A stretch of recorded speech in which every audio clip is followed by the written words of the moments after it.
Hello Mare, welcome to my channel. Mare, alam mo ba, two brands still support Marie Circle despite the cheating issue. Tara, let's spill the tea. Mare, pag-usapan natin si Marie Circle at mga kaganapan sa kanyang mga endorsement.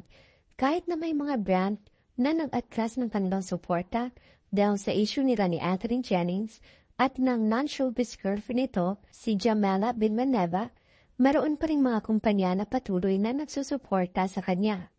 Kamakailan lang, noong December 9, 2024, nagpakita ng suporta ang Snail White Philippines, isang skincare brand, kay Marie Circle.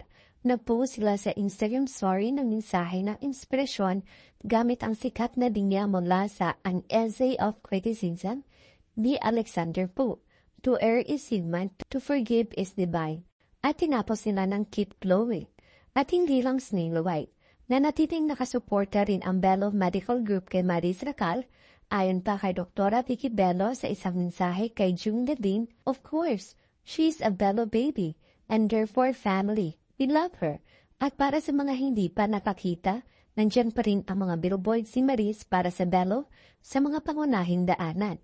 Sa kabilang banda, inanunsyo naman ng Dazzle Me, isang beauty at personal care brand, noong December 5, 2024, na tinapos na nila ang kanilang partnership kay Marie Circle. Ayon sa kanila, hindi ito madali pero kailangan nilang manatili sa kanilang mga values ng inclusivity at authenticity.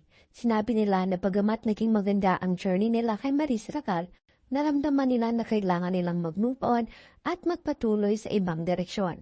Nagtapos sila ng mensahe na nanawagan ng mas maraming kabutihang loob at empatiya online at ini-encourage ang lahat na mag-stick sa kanilang values.